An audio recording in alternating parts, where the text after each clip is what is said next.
बड़ी खबर। समाजवादी पार्टी के पूर्व विधायक और पूर्वी उत्तर प्रदेश के ब्राह्मणों में अपनी ताकतवर छवि रखने वाले नेता विनय शंकर तिवारी को जमानत मिल गई है।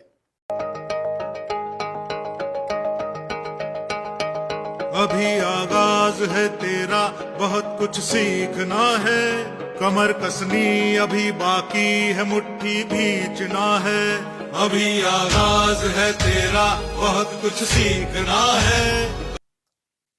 इस जमानत के मिलने के समाचार के बाद गोरखपुर में उनका आवाज, जिसे हाथा कहा जाता है,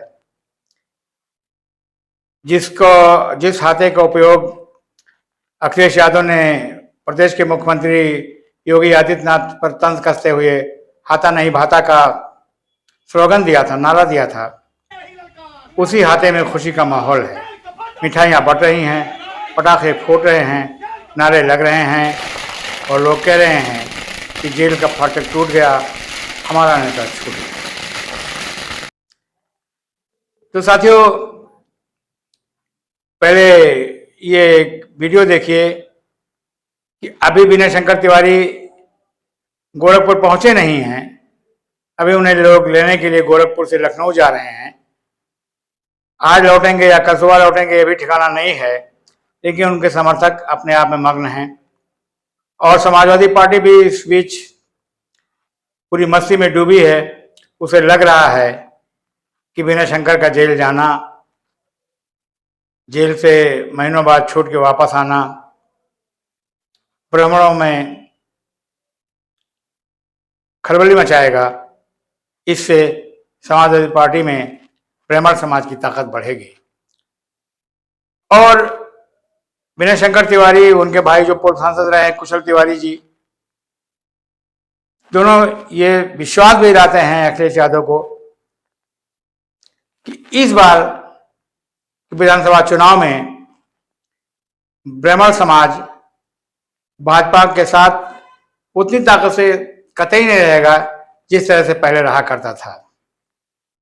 साथियों, क्या है आज विनय शंकर तिवारी का मामला? आपको बता दें कि विनय शंकर तिवारी के ऊपर लगभग 800 करोड़ रुपया के घपले का आरोप था। उनके गलत ट्रांजैक्शन, बैंक के लोन को लेकर दूसरे कारोबार में लगाने का मामला था, जिसके बारे में पहले जांच हुई, वहां से उन्हें क्लीन चिट मिल गई थी। लेकिन क्लीन चिट मिलने के बाद भी ईडी ने उन्हें दबोच लिया और जेल में डाल दिया।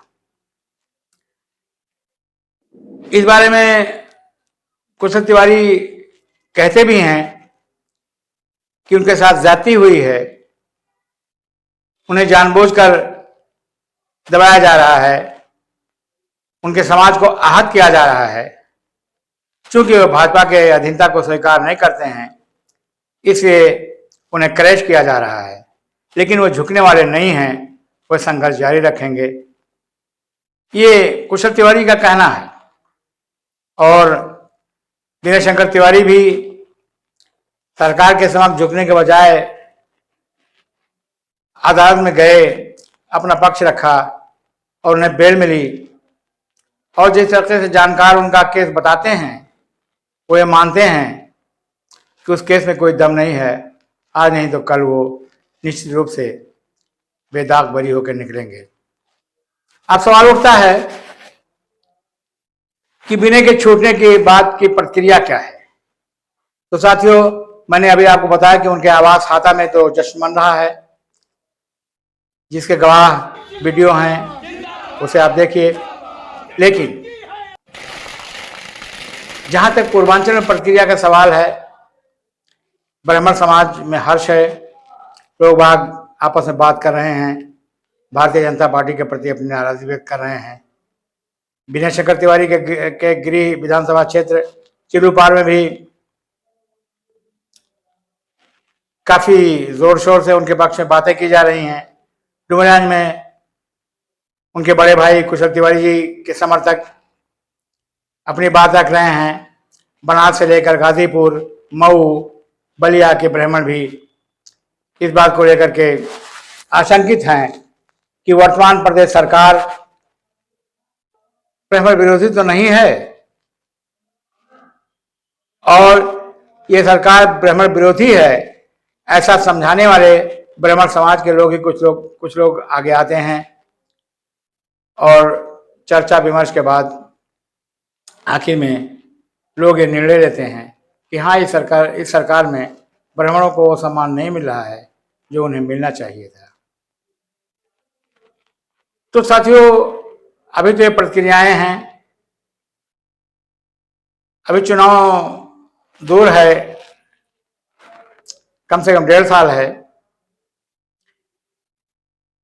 जहां तक हमारी जानकारी है कि इस 1.5 साल के वक्त को अखिलेश यादव पूरी तरह से भुनाना चाहते हैं अपनी पार्टी के फायदे के लिए, और ऐसा माना जा रहा है कि विनय शंकर तिवारी घर आकर कुछ दिन आराम करेंगे और उसके बाद वो दौरे पर निकल जाएंगे, ब्राह्मण समाज में अपनी बात रखेंगे, अपने उत्पीड़न की बात रखेंगे, लोगों को समझाएंगे, और पार्टी ब्राह्मण समाज का कितना इस सरकार में कितना सियासी नुकसान हो रहा है इसके बारे में वे खुलकर जानकारी देंगे, और ज़्यादा से ज़्यादा अपने समाज को के लोगों को समाजवादी पार्टी से जोड़ने का काम करेंगे।